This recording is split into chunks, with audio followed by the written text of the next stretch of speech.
with you. Thank you. We know you have pictures of a dead bin Laden. Have you personally seen the picture of bin Laden dead? I've seen different pictures here since Sunday, Wolf. I'm not sure that you and I are talking about the exact same ones, but I have seen those. You've seen a picture of Osama bin Laden dead. I mean, I haven't seen any of those pictures, but I assume you have. That is correct. Describe what if you release them, I don't know if you are going to release them at this point, but describe in general what we would see. Well, I'm not going to get into a description of the pictures, Wolf. I think it's pretty straightforward, which is that as consistent with all the published reports that you've seen and some of which you've published, he obviously met justice in a firefight on Sunday evening, and I think the pictures will reflect that. Do you think the pictures will be released? I don't know. That's a question that's being worked through at the moment.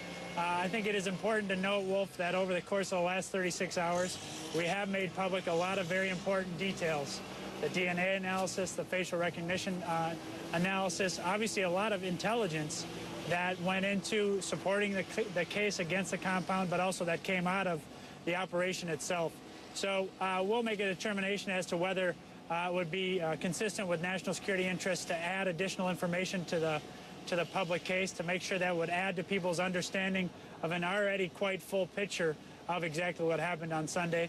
But we'll make that determination in the coming days. What's the downside of releasing the picture of bin Laden dead?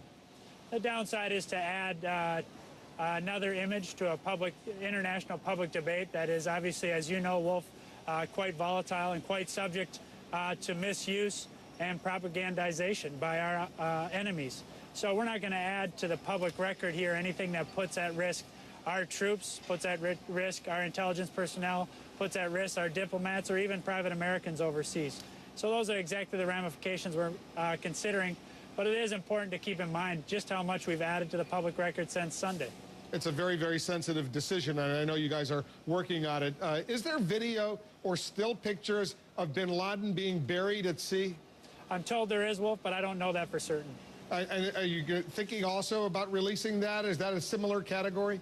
I think that those will make similar types of decisions about any such video that exists. Was there video, and I'm going to move on from the video, but was there video of the actual operation unfolding? In other words, the Navy SEALs, the other special operators who went inside and killed bin Laden. Is there video of that, still pictures of that? You know, I am also under the impression that there is, Wolf, but that's not because of anything that I've seen or can confirm myself. But I am aware that there has been published reports suggesting that there is. Let's talk about the treasure trove of information, computer disks, hard drives, documents that you guys picked up at the compound in Pakistan. How valuable is this information based on your initial assessment? Well, I'll leave that to the intel professionals to get their assessment out of just how important it is. I think what the CIA director said earlier today is that he characterized it as impressive. I think it is probably going to be impressive. I think what's particularly impressive is not just the take off the site as a result of this Operation Wolf, but the unbelievably good work that went in on the intelligence side of this from the bin Laden team, from NSA, from NGA. You know, the president had an opportunity on a very granular basis to work with those guys every day, particularly the leaders of the bin Laden team, two very impressive guys, and the president came away very impressed, and it was their information that allowed him to make this gutsy call. Well, when you raise that issue, what about the enhanced interrogation techniques that were used on Khalid Sheikh Mohammed and others at Guantanamo Bay? Knowing now what you know now, were those techniques useful? Did they provide some of the important information, including the name of this courier who apparently played such a significant role in finding bin Laden? I think that's not right, in fact, and I think that obviously what's the real story here, Wolf, is the unbelievable work done by hundreds, if not thousands, of analysts over the course of the last 10 years, piecing together very minute pieces of intelligence that allowed them to build this mosaic that empowered the president to make the decision that he made, a very gutsy decision that he made against the compound the other day. This whole idea about somehow whether EITs played into that, I think, is just not consistent with the facts, and also a little bit of a sideshow as far as I'm concerned. The EITs, the enhanced interrogation techniques like waterboarding. So let's just end this. You're not going to change the Obama administration's decision to walk away from those kinds of enhanced interrogation techniques. That's still history. You're not planning on changing that, right?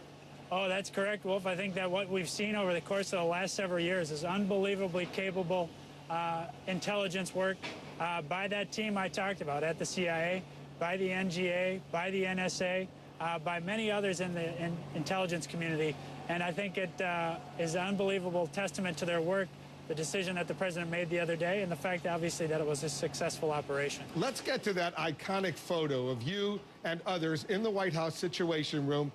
All of you were looking at the screen, and we're showing it to our viewers right now. We see you sitting in the blue shirt, or right behind the Secretary of State, Hillary Clinton. She's got her hand over her mouth. We see the president really gazing. That's you right there. What were you looking at that moment, if you could recall?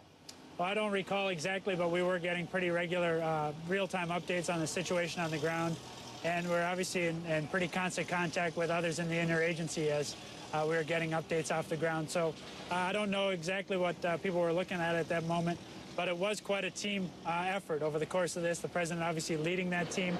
And throughout the course of the day on Sunday, they worked through a lot of difficult issues with the president in the chair driving that effort. But it was also true, frankly, over the course of the last 7 or 8, 9 months since this intelligence first came to light late last summer, Wolf. So I think that what strikes me about the picture more than anything is the fact that it speaks to the teamwork that was emblematic of the broader teamwork from the IC, the intelligence community, from the military, from our diplomats, to make sure that this happened in the successful way that it did. Now, when you say you were getting information in real time in the White House Situation Room, what does that mean? Were you hearing audio? Were you seeing video? Describe what you were seeing during those nearly 40 minutes that this operation was going on. Well, Wolf, I'm not going to get into exact images or anything like that, but as you know, with digitized information, you can get in a lot of different forms, emails, constant chatter, and chats across the government. And then, obviously, with Civit's capability to allow us to stay in touch with others in the interagency and around the world. So there's a variety of different means, audio, visual, and updates otherwise. So they're getting a lot of important information to inform the decisions that the president and his principals, the War Cabinet, were making.